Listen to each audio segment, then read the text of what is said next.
네, 오늘부터 우리 오후 예배 시간에 이제 십계명에 대해서 우리가 살펴보고자 합니다. 오늘은 이제 십계명 서론 시간으로 율법이 무엇인지 우리가 조금 먼저 살펴보고자 합니다. 먼저 우리가 오늘 십계명을 한번 읽어보고 시작을 하겠는데요. 여러분, 십계명이 어디에 나옵니까? 어떤 분은 찬송가 뒷면에 나옵니다. 그렇게 얘기도 하시는데, 물론 틀린 말은 아니지만 정확하게 말하면 출애굽기 20장, 신명기 5장 이렇게 나오는데, 우리 PPT를 보고 우리 십계명 1계명부터 10계명까지 우리 한번 읽어보도록 하겠습니다. 제1은 너는 나 외에는 다른 신들을 내게 두지 말라. 제2는 너를 위하여 새긴 우상을 만들지 말고 또 위로 하늘에 있는 것이나 아래로 땅에 있는 것이나 땅 아래 물속에 있는 것에 어떤 형상도 만들지 말며 그것들을 섬기지 말라. 제3은 너는 내 하나님 여호와의 이름을 망령되이 일컫지 말라. 제4는 안식일을 기억하여 거룩하게 지키라. 제5는 내 부모를 공경하라. 제6은 살인하지 말라. 제7은 간음하지 말라. 제8은 도둑질하지 말라. 제9는 내 이웃에 대하여 거짓 증거하지 말라. 제10은 내 이웃의 집을 탐내지 말라. 아멘.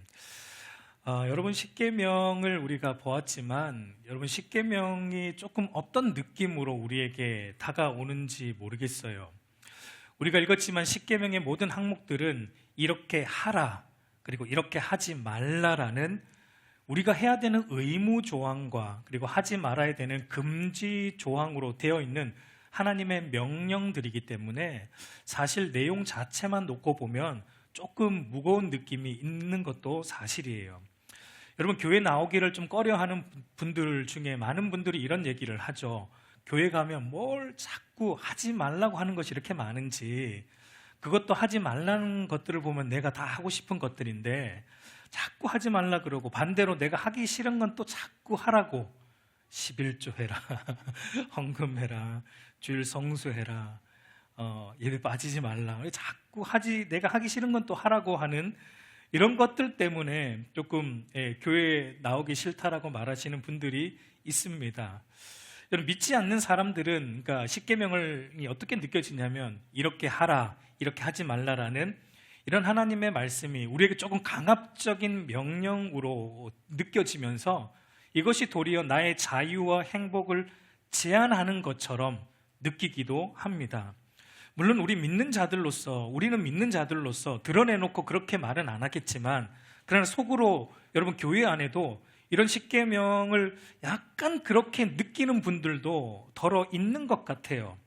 그래서 믿는 자들 중에도 여러분 보면은 복음은 좋은 것이고 이 십계명과 같은 율법은 안 좋은 것으로 생각하는 분들이 굉장히 많습니다. 여러분, 그것은 옳지 않아요. 이 복음과 율법은 서로 대치되는 게 아닙니다. 서로 반대되는 게 아니에요. 반대 것을 얘기하는 게 아니라 오히려 이 율법과 복음의 관계에 대해서는 제가 다음 시간에 조금 더 이제 다룰 텐데, 핵심만 말씀드리면 율법과 복음은 서로 대치되는 게 아니라 서로 상호 보완하는 역할을 하는 겁니다. 여러분, 율법이 없으면 복음도 없어요. 율법이 없으면 복음도 없습니다. 그리고 복음의 열매로서 율법이 순기능을 하는 겁니다. 이것이 무슨 말인가? 그것은 이제 다음 시간에 조금 자세히 다루도록 하겠습니다. 먼저 오늘은 좀 율법에 초점을 맞출 텐데요. 율법이 여러분 무엇입니까? 여러분, 율법은 하나님의 형상으로 창조된 인간이 바로 하나님과 바른 관계를 유지하기 위해 지켜야 하는 절대적인 법칙과 같은 거예요. 여러분, 관계라는 것은 인격적인 겁니다. 인격적인 거. 그러니까 하나님과 우리가 바른 관계를 유지하기 위해서는 우리가 뭘 알아야 되냐면 하나님이 어떤 분이신가를 아는 것이 중요합니다. 그런 점에서 보면 율법은 뭐냐면, 율법이라는 것은 그러니까 뭘 하라 하지 말라라는 이런 명령이라기보다는 율법이라는 것은 하나님이 어떤 분이신가 하는 하나님의 성품을 반영하는 것으로, 그러니까 하나님이 어떤 분이신지를 우리에게 알려주는 하나님의 뜻이 바로 율법이라고 말할 수 있습니다. 여러분 보세요. 십계명 1계명을 보면은 너는 나 외에 다른 신들을 두지 말라라는 것은 하나님만이 이 세상을 창조한 유일한 하나님, 유일한 참신이기 때문에 하나님만 하나님으로 섬기는 것은 명령이 아닙니다. 이거는 당연한 겁니다. 여러분, 이것이 우리 인간에게 여러 가지의 초이스가 있는데 이 세상에 성경의 하나님이 있고 성경 밖에 또 다른 하나님이 있는데 너희가 그 중에 선택해서 근데 이왕이면 성경의 하나님을 섬겨야 돼. 안 그러면 내가 가만 안 놔둔다. 뭐 이렇게 하나님이 강압적으로 명령으로 주는 이 율법이 아닙니다. 하나님만이 유일하신 창조주 하나님이시고, 그러니까 하나님만 하나님이세요. 그렇기 때문에 피조된 인간으로서의 하나님만 섬기는 건 당연한 거예요. 명령이 아니에요. 4계명도 보면 안식일을 기억하여 거룩하게 지키라. 여러분, 이것도 하나님만 모든 만물을 창조하셨고 만물에게 생명을 주시는 생명의 근원이시고 모든 만물을 기동하시는 원동력이 되시고 모든 만물을 선으로 다스리시는 위대한 왕이시기 때문에 하나님은 예배받기에 여러분 합당하세요. 우리가 왜 하나님을 예배합니까? 명령하시니까요. 명령이 아니라고요. 예배라는 건 명령이 아니에요. 하나님의 형상을 가진 존재로서 하나님의 위대하시고 영광스러우신 그분의 성품을 우리가 알면은 예배하지 않을 수 없어요. 마땅한 것입니다. 여러분, 우리가 왜 예배를 등한시하는가? 우리가 왜 매 순간 예배의 삶을 살지 않는가? 그것은 우리가 하나님을 모르기 때문입니다. 하나님이 어떤 분인지, 하나님의 성품에 대해 우리는 모르기 때문이에요. 머리로는 아는데 그게 진짜 우리의 인격 속에 녹아들지 않았어요. 하나님의 위엄과 하나님의 전능하심과 하나님의 영광스러움과 하나님의 거룩하심, 사랑, 그분의 구속, 이런 하나님의 성품에 대해 우리가 진실로 알지 못하기 때문에 우리는 예배를 온전히 드리지 못합니다. 여러분, 예를 들어서 자신을 희생하는 숭고한 일을 한 어떤 위대한 사람 앞에 서면 우리에게 나타나는 자연스러운 반응은 무엇입니까? 강제하지 않아도 그 사람의 숭고함과 위대함에 대한 경외심이 느껴져요. 경외심을 막 억지로 느껴라 이렇게 해서 느껴지는 게 아니에요. 어떤 숭고하고 위대한 일을 한 어떤 그런 위인들 앞에 서도 우리는 자연적으로 우리 안에서 그 사람에 대한 경외심이 느껴집니다. 자연적으로 그 앞에서 머리가 숙여지고 자연적으로 그 사람의 숭고함과 위대함에 대해 우리 입술로 칭송하고 찬송하게 됩니다. 여러분, 하물며 그런 위인과 비교할 수 없는 무한하신 창조주 하나님, 그분의 전능하심, 선하심, 그분의 영광스러움 앞에 서면 누가 시켜서가 아니죠. 자연적으로 그분의 위대하심 앞에 그분을 경배할 수밖에 없고 그분을 찬양할 수밖에 없습니다. 그게 예배입니다. 근데 왜 우리가 그 예배를 안 하는가? 하나님의 위대하심과 숭고하심을 우리는 그 인간의 어떤 위인들의 숭고하심보다 사실은 잘 모르기 때문이에요. 그래서 여러분, 시편 기자는 이렇게 말합니다. 시편 89편 5절 6절을 보면 여호와여, 주의 기이한 일을 하늘이 찬양할 것이요 주의 성실도 거룩한 자들의 모임 가운데에서 찬양하리로다. 무릇 구름 위에서 능히 여호와와 비교할 자 누구며 신들 중에서 여호와와 같은 자 누구리까? 여러분, 시편 기자가 뭐라고 말합니까? 시편 기자는 하늘이 주의 기이한 일을 찬양한다고 말합니다. 여러분, 하늘이 시켜서 하나님을 찬양하지 않습니다. 하늘이 알아요. 하나님께서 하늘을 지으셨다라는 사실을. 그렇기 때문에 하늘은 자연적으로 하나님의 위대하심을 찬양하고 경배합니다. 이게 예배예요. 예배는 여러분, 하나님의 위대하심과 영광스러움을 우리가 알 때 모든 피조물에게 나타나는 자연적인 경배의 반응이 예배입니다. 특별히 구속받은 그의 백성들은 구속하신 하나님의 은혜에 대한 자연스러운 반응이 바로 오늘 우리가 하는 예배라는 거예요. 여러분, 그리고 하나님은 사랑이십니다. 하나님은 사랑이시기 때문에 그분의 사랑의 성품으로부터 뭐가 나옵니까? 살인하지 말라는 율법, 인간의 생명을 존중하고 귀하게 여기고 사랑하라는 율법이 나오는 겁니다. 명령이 아니라 그분의 성품으로부터 자연스럽게 나오는 거예요. 하나님께서 거짓말을 싫어하는 정직의 영이시기 때문에 거짓 증거하지 말라라는 율법이 그분의 성품에서 흘러나오는 거예요. 하나님께서 창조주이고 권위가 있는 분이십니다. 그래서 권위에 대해 공경하라는, 내 부모를 공경하라는 율법이 그분의 성품에서 나오는 거예요. 하나님께서 그의 백성들의 삶의 모든 필요를 여러분 공급해 주십니다. 채워주시고 때를 따라 도우십니다. 믿습니까? 그렇기 때문에 우리에게 그 너희의 필요 때문에 도둑질하지 말라라는 그분의 성품으로부터 이런 말씀, 율법들이 나오는 거예요. 그러니까 보세요. 이 율법이라는 것은 하나님이 우리 인간을 억압하고 우리의 자유를 제한하고 옥죄기 위해 주시는 강압적인 명령이 아니라 이 선하신 하나님의 도덕적인 성품으로부터 자연스럽게 나오는, 그러니까 하나님 안에 거함으로 우리가 행복과 자유를 누리고자 우리에게 주시는 하나님의 뜻, 하나님의 마음이 율법이라는 것을 말하고 있어요. 여러분, 그래서 우리가 하나님과 바른 관계를 유지하기 위해서는, 하나님과 바른 관계 안에서 행복하고 안식을 누리기 위해서는 우리는 이 하나님이 주신 하나님의 성품으로부터 나오는 이 율법들을 우리도 따라서 행해야 된다라는 겁니다. 여러분, 이게 강압적입니까? 아니에요. 예를 들어서 저와 저희 아내가 서로 원만한 관계를 유지하고 그런 원만한 관계 안에서 행복과 자유를 누리기 위해서는 어떻게 해야 될까요?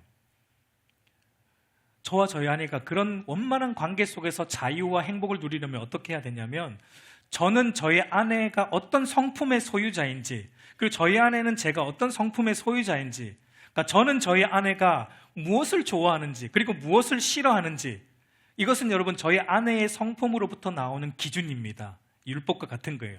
그러니까 저희 아내는 제가 무엇을 좋아하는지 무엇을 싫어하는지, 그러니까 저의 성품으로부터 나오는 저의 기준입니다. 그러니까 이것을 서로 알고 서로의 기준을 존중하고 지킬 때 서로의 관계가 원만하게 유지될 수 있고, 그 관계의 원만함 속에서 행복을 누릴 수 있어요.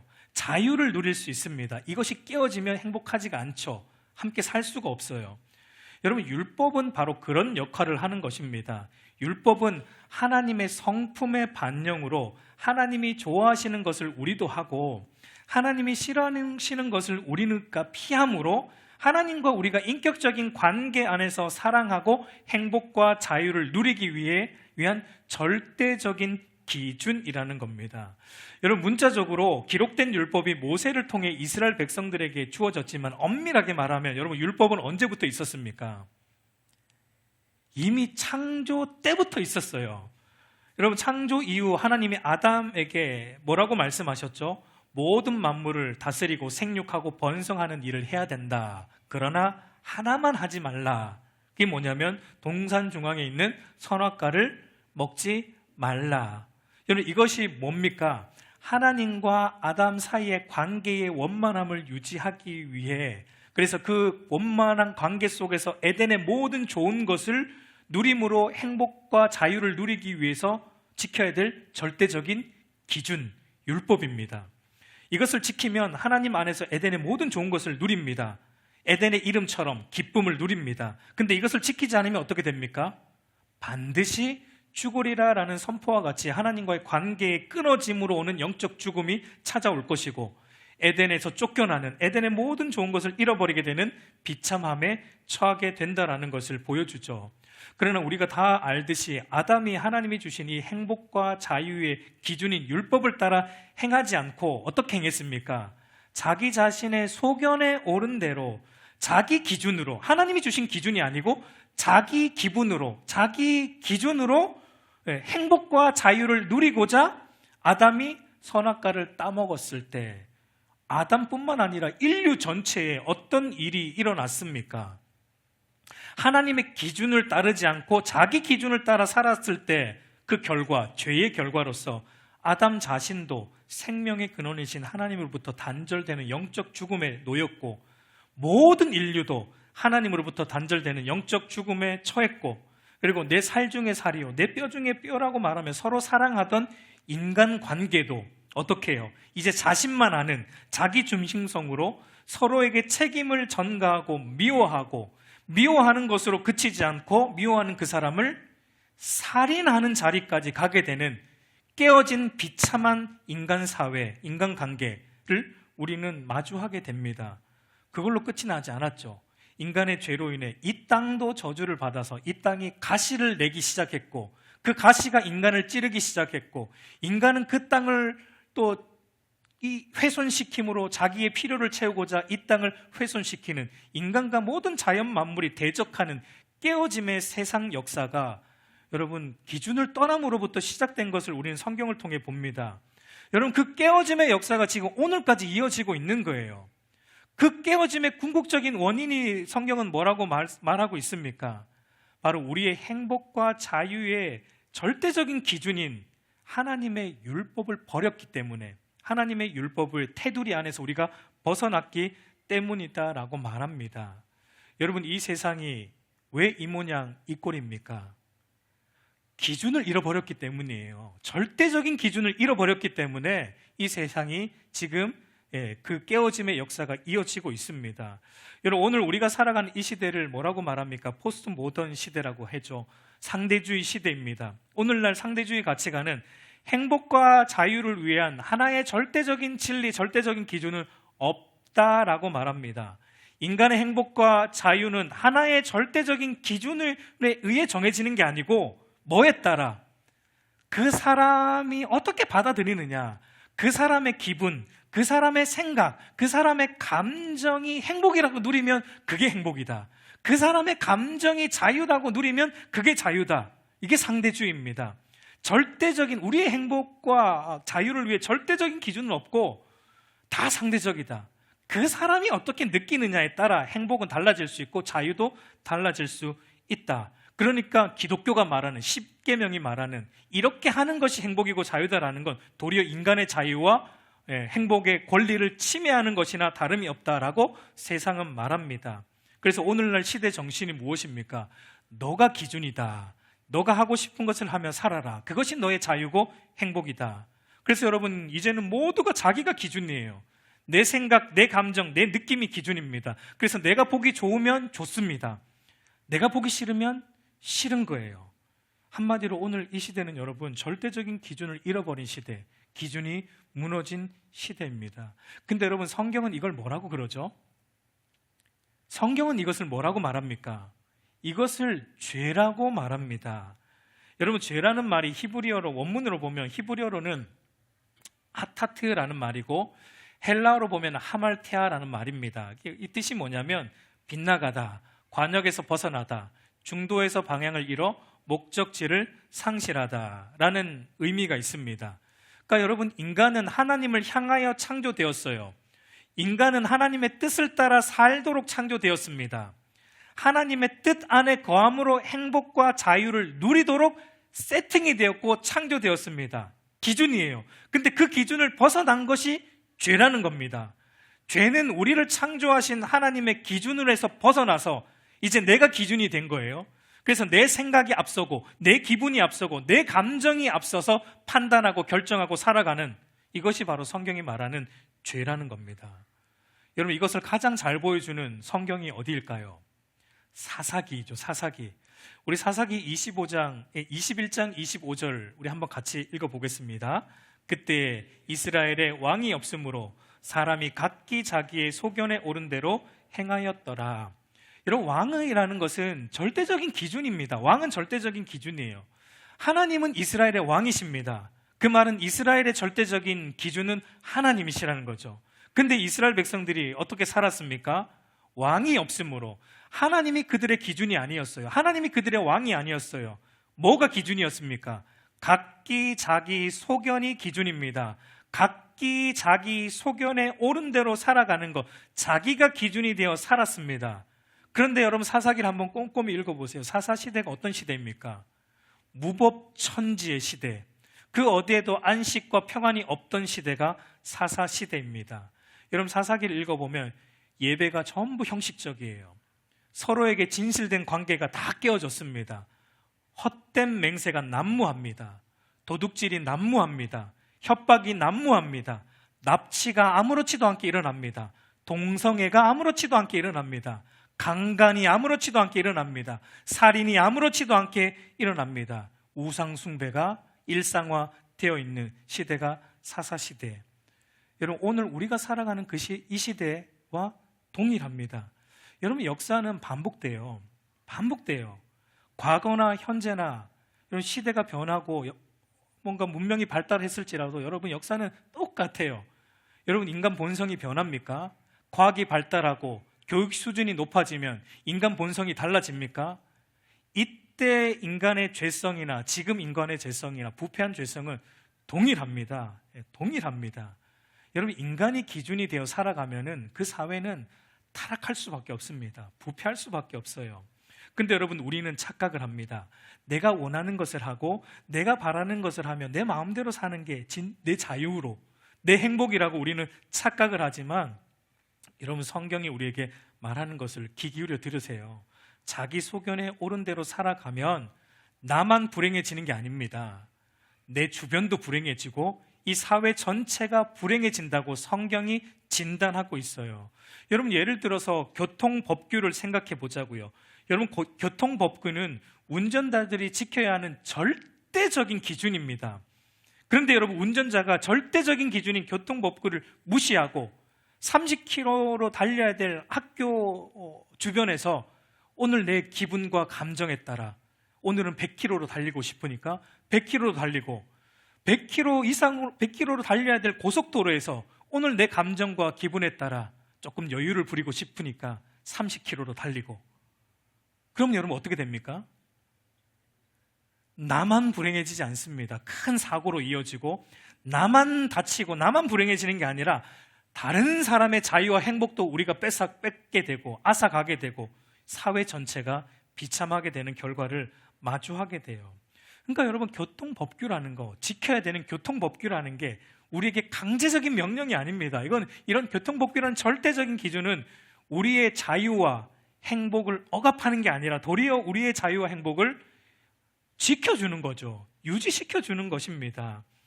마찬가지예요. 하나님께서 인간에게 주신 이 율법과 그 모든 율법의 요약인 십계명은 우리 인간으로 하여금 자유를 억압하고 행복을 앗아가는 게 아니라 우리에게 행복과 자유를 유지시켜주는, 하나님과 우리 사이, 그리고 인간과 인간 사이, 그리고 인간과 자연 모든 만물과의 사이를 행복과 자유를 유지시켜주는 절대적인 약속이고 절대적인 기준이라는 겁니다.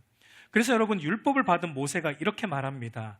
오늘 우리 읽은 신명기 10장 13절 말씀 우리 한번 다 같이 읽어볼게요. 내가 오늘 내 행복을 위하여 내게 명하는 여호와의 명령과 규례를 지킬 것이 아니냐. 여러분, 하나님께서 우리에게 율법을 주시고 지키라고 명령하신 이유가 뭐라고요? 우리의 행복을 위하여 하나님이 율법을 주셨고 지키라고 말씀하셨다는 겁니다. 야고보 사도도 이렇게 말합니다. 야고보서 1장 25절, 이것도 한번 같이 읽습니다. 자유롭게 하는 온전한 율법을 들여다보고 있는 자는 듣고 잊어버리는 자가 아니요 실천하는 자니 이 사람은 그 행하는 일에 복을 받으리라. 율법은 여러분, 우리를 어떻게 해주는 거라고 말합니까? 자유롭게, 우리를 자유하게 해주는 게 율법이고, 우리에게 복을 받게, 복을 유지시켜주는 것이 바로 율법, 우리의 행복을 유지시켜주는 것이 율법이다라고 말씀합니다. 하나님이 명령하신 율법을 우리가 듣고만 있는 게 아니라 지키는 것, 순종하는 것을 통해 우리에게 행복이 유지되고 우리의 자유가 지켜진다라고 말합니다. 여러분, 인간이 생각하는 자유는 자기가 하고 싶은 대로 하는 것으로 오해하지만, 성경이 말하는 자유는 인간 자기가 원하는 대로 하는 게 아니라 하나님이 주신 절대적인 기준을 따라 마땅히 해야 할 도리를 함으로 얻어지는 유익을 누리는 게 바로 성경이 말하는 자유와 행복이라는 것을 우리는 알아야 돼요. 그래서 주님도 이렇게 말합니다. 요한복음 8장 32절, 진리를 알지니 진리가 너희를 자유롭게 하리라. 그러니까 자유는 뭘 알아야 돼요? 진리, 율법을 알아야 돼요. 그리고 그 진리 안에 행할 때 우리에게 참된 자유가 옵니다. 여러분, 그러면 진리는 뭡니까? 진리라고 말할 수 있는 것은 변하지 않아야 되는 게 진리죠. 여러분, 불변하는 것만 진리라고 말할 수 있어요. 근데 이 세상에 불변하는 게 뭐가 있어요? 우리의 생각, 이 세상의 학문과 문화, 불변합니까? 그것은 여러분 상대적인 거예요. 다 변하는 거예요. 시대가 지나면 학문도 바뀝니다. 여러분, 과거에 이게 진짜라고 믿어왔던 학문도 시대가 지나면 그게 틀렸다는 게 판명이 되는 것을 우리는 경험하는 거예요. 여러분, 진리라고 말할 수 있는 것은 이 땅에 있는 게 아닙니다. 우리 인간의 생각과 감정, 느낌이 아니에요. 진리라고 말할 수 있는 것은 영원히 변하지 않는 것, 오직 하나님과 그가 보내신 예수 그리스도, 그분의 진리의 복음밖에 없다라는 겁니다. 요한복음 14장 6절, 예수께서 이르시되 내가 곧 길이요 진리요 생명이니 나로 말미암지 않고는 아버지께로 올 자가 없느니라. 여러분, 절대적인 진리는 영원히 변하지 않으시는 믿으신 하나님과 예수 그리스도, 그분을 알고 믿고 순종하여 살아가는 그것이 우리가 절대적인 진리라고 말할 수 있고, 그 안에 거할 때 우리에게 참된 행복과 자유가 주어진다라는 것입니다.